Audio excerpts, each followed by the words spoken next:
Shalom, shalom, shalom. Merci beaucoup d'avoir cliqué, chers auditeurs et auditrices, dans le Seigneur. Merci d'avoir cliqué. Continuez par cliquer, par s'abonner, liker, partager, commenter cette vidéo. Vous nous aidez. Merci beaucoup pour votre compagnon, pour la compagnie que vous nous tenez chaque moment. Merci beaucoup. Et que vous soyez toujours bénis. Alors, notre séance précédente était sur comment trouver Dieu.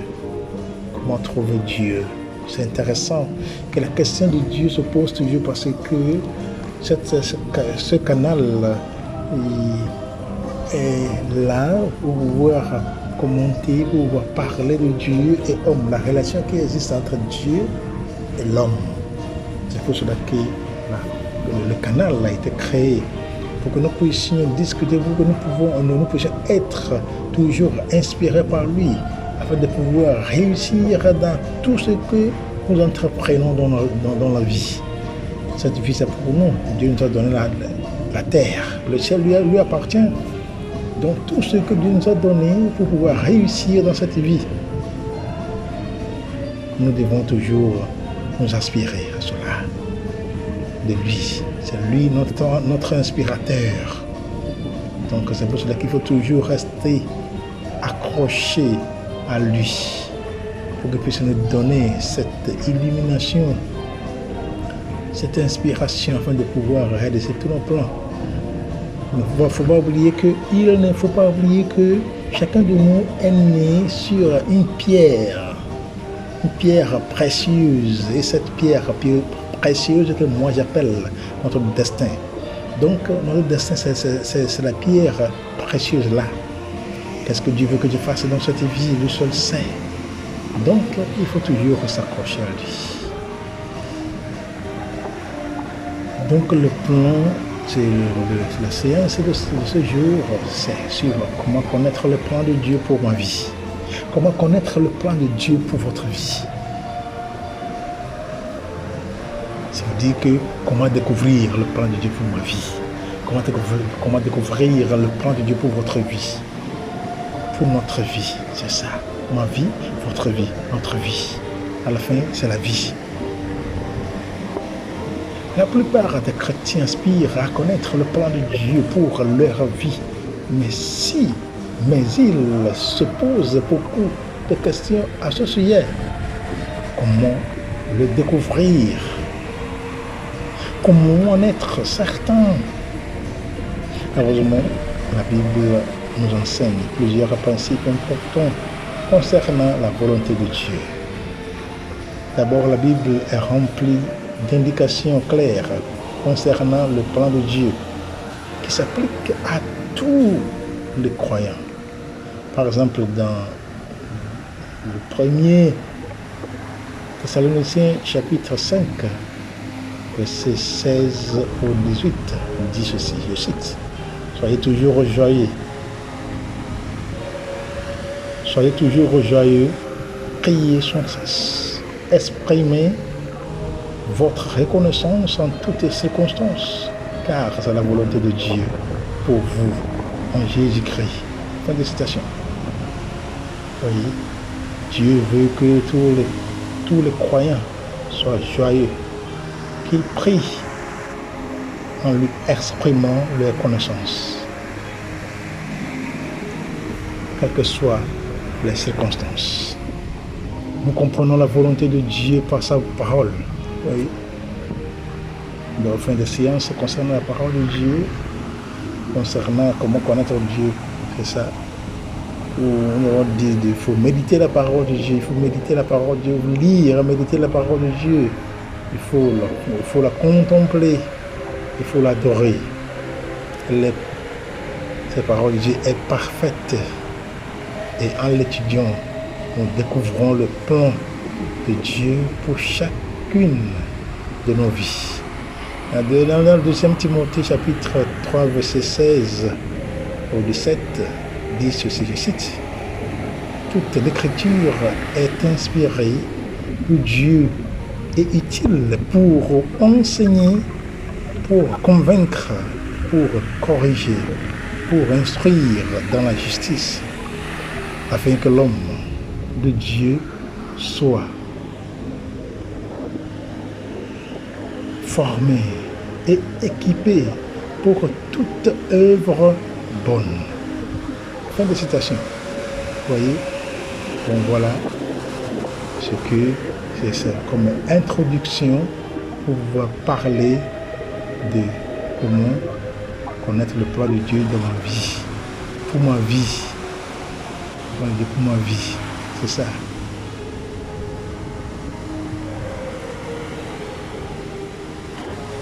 Contrairement aux théories du monde qui prônent l'indépendance de l'homme face à Dieu, les enfants de Dieu devraient voir les choses différemment.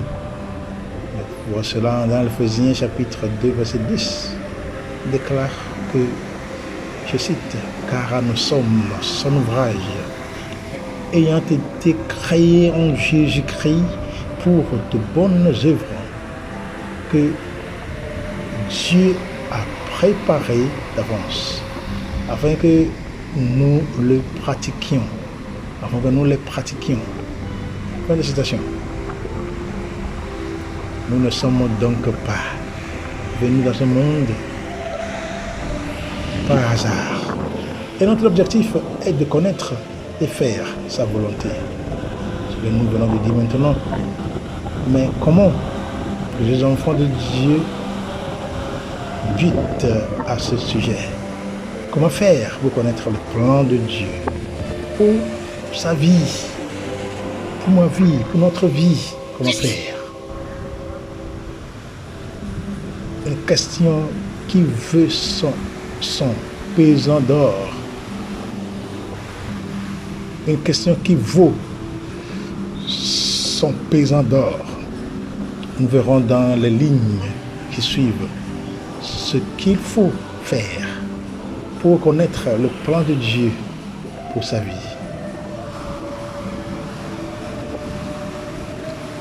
Le premier point pour pouvoir connaître le plan de Dieu pour ma vie,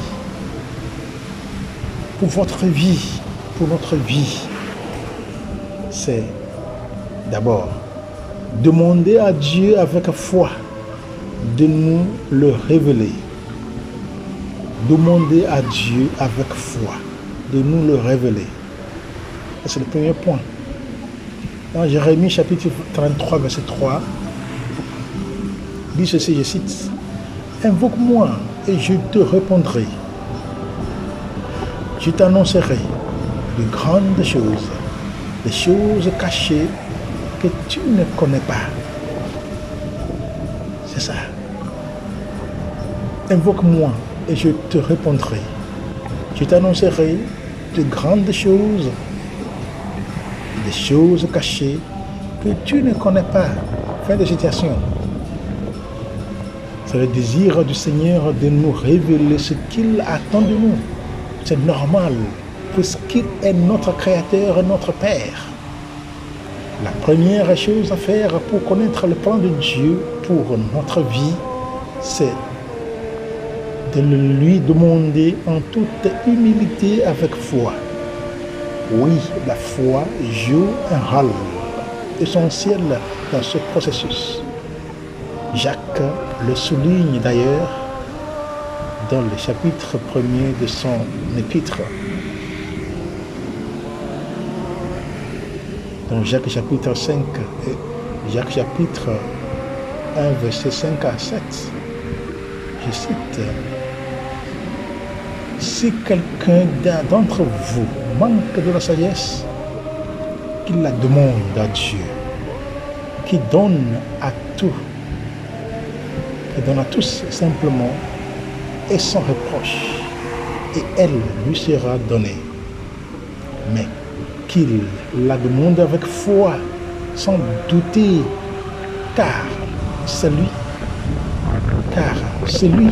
qui doute est semblable au flot de la mer, agité par le vent et poussé de côté et d'autre. Qu'un tel homme ne s'imagine pas qu'il recevra quelque chose du Seigneur, voilà, qui est clair et mérite réflexion. Demandez avec foi. La foi joue pleinement dans ce plan de Dieu pour ma vie, pour notre vie. C'est ça. Il faut toujours demander avec foi. Il ne faut pas demander seulement pour crier en l'air. Mais il faut demander avec conviction. Vous voyez? C'est clair. Et je relis cela. Si quelqu'un d'entre vous manque de la sagesse, il la demande à Dieu, qui donne à tous, simplement et sans reproche, et elle lui sera donnée. Mais qu'il la demande avec foi, sans doute, sans douter, car celui qui doute est semblable au flot de la mer, agité par le vent et poussé de côté et de l'autre. Qu'un tel homme ne s'imagine pas qu'il recevra quelque chose du Seigneur. Fin de citation. Priez avec foi, toujours. Deuxième point, c'est chercher la vision que Dieu a pour notre vie. J'ai un point sûr, comment connaître le plan de Dieu, le plan de Dieu pour ma vie, c'est chercher la vision que Dieu a pour notre vie.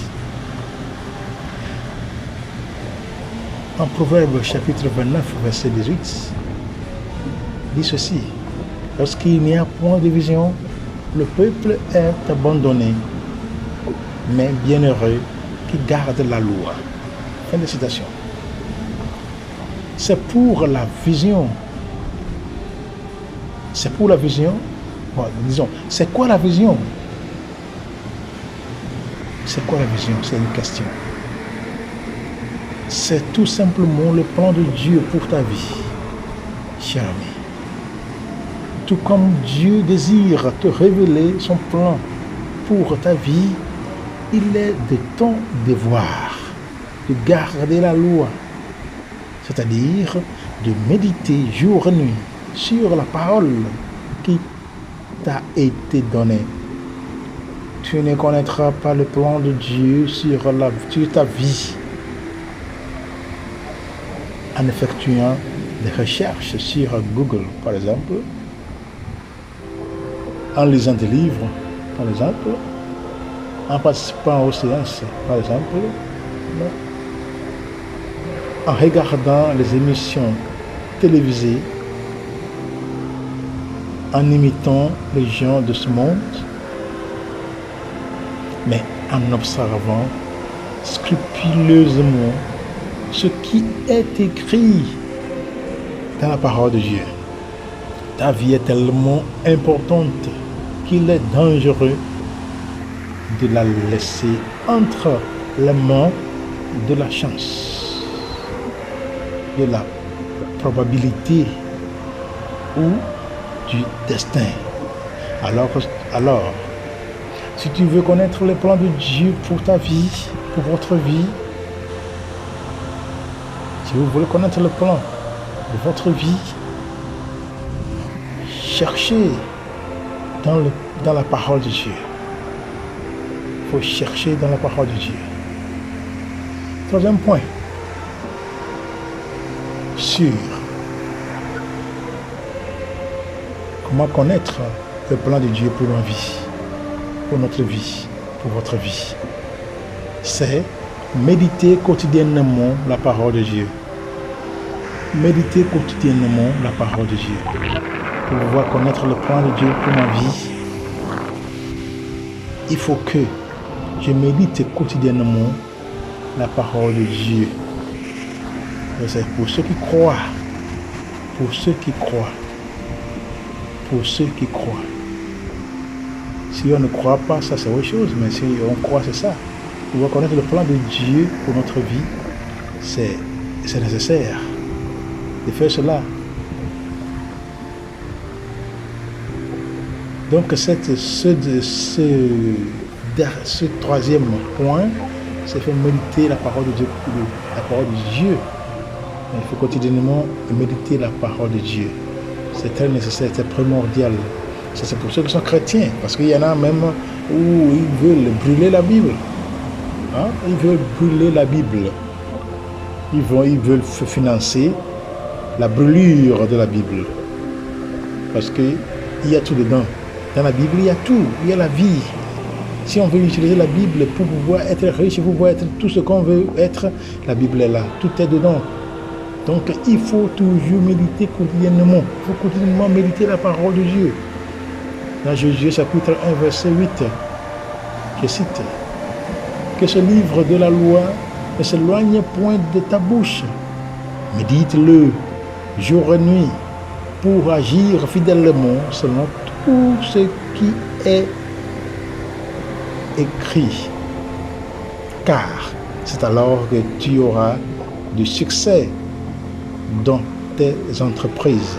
C'est alors que tu réussiras. » Avec la parole de Dieu, on va réussir dans tout ce qu'on veut entreprendre.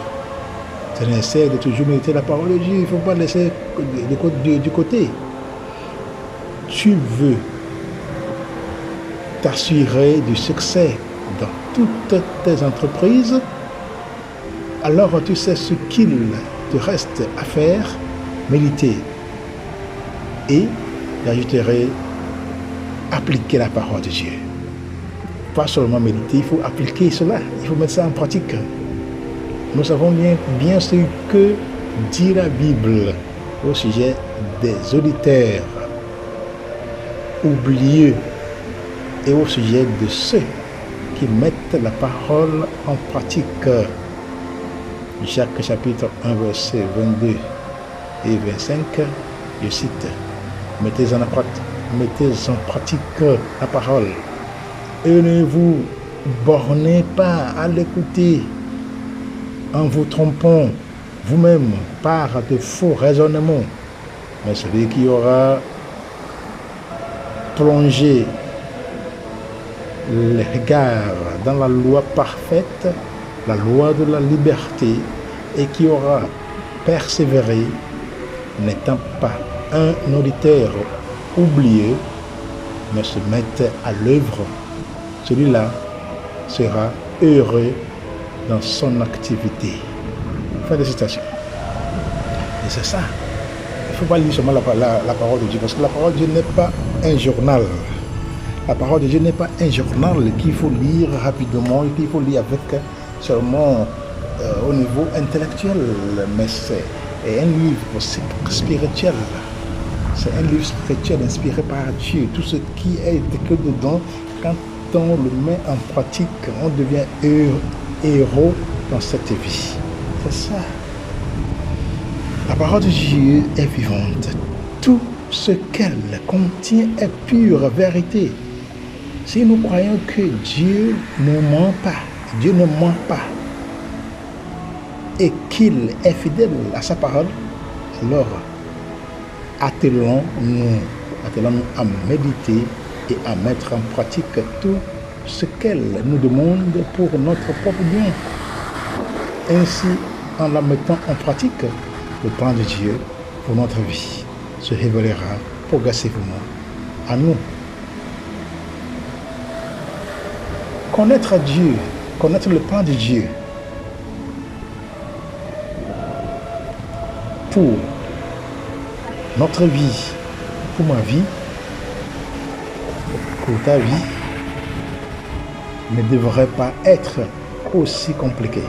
Si tu suis la logique énormément plus haut, il faut déjà que tu crois que Dieu a un plan merveilleux pour ta vie, que tu lui fasses confiance et que tu libères ta foi pour croire qu'il te le montrera. Lui-même dit dans sa parole, dans Jérémie chapitre 29, verset 11 à 13. Nous avons médité cela entre temps, mais les choses n'étaient pas claires vers la fin. Et voilà on va revenir là-dessus. Mais aujourd'hui, c'est ça.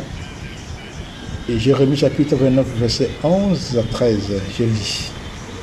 Car je connais les projets que j'ai formés sur vous, dit l'Éternel, projet de paix et non de malheur, afin de vous donner un avenir et de l'espérance. Vous m'invoquerez et vous partirez. Vous me prierez et je vous exaucerai. Vous me chercherez et vous me trouverez. Si vous me cherchez de tout votre cœur. Vous voyez? Fin de citation. Donc la balle est dans notre camp. Il ne tient qu'à nous, de nous approcher de notre papa du ciel, notre papa, notre créateur, que papa, maman pour nous, et de lui demander de nous montrer quel est son plan pour notre vie. Et nous serons étonnés de voir sa réponse. Il ne faut pas être fatigué. Il faut toujours continuer par chercher Dieu. Dieu est là pour pouvoir le connaître. Ce sont les points là que nous avons vus maintenant. Qu'il faut toujours essayer de ne pas rester les bras croisés, mais qu'il faut essayer d'entrer dans cette connaissance de Dieu pour voir ce qu'il a pour nous, pour ma vie, ce qu'il a pour ma vie. Donc ce sont les points là que nous avons soulignés. Demander à Dieu avec foi de nous le révéler. C'est dans la prière, chercher la vision que Dieu a pour notre vie. Méditer quotidiennement la parole de Dieu. Donc c'était le point que nous avons développé jusqu'ici, qu'il faut continuer par mûrir cette réflexion sur comment connaître le plan de Dieu dans ma vie. Il ne faut pas rester seulement, car lui il connaît le plan qu'il a, lui il connaît le projet qu'il a pour votre vie, pour notre vie déjà. Donc il suffit seulement de faire quoi? Il suffit seulement de prier. Il a bien dit, car je connais les projets que j'ai formés sur vous, dit l'Éternel, projet de paix et non de malheur, afin de vous donner un avenir et de l'espérance. Voilà, c'est clair. Dieu il connaît déjà les plans.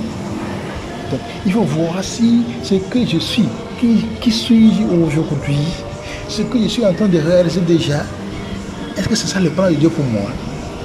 Et pour pouvoir savoir, s'assurer que c'est le plan que Dieu a pour ma vie, il me faut nécessairement entrer en relation avec lui.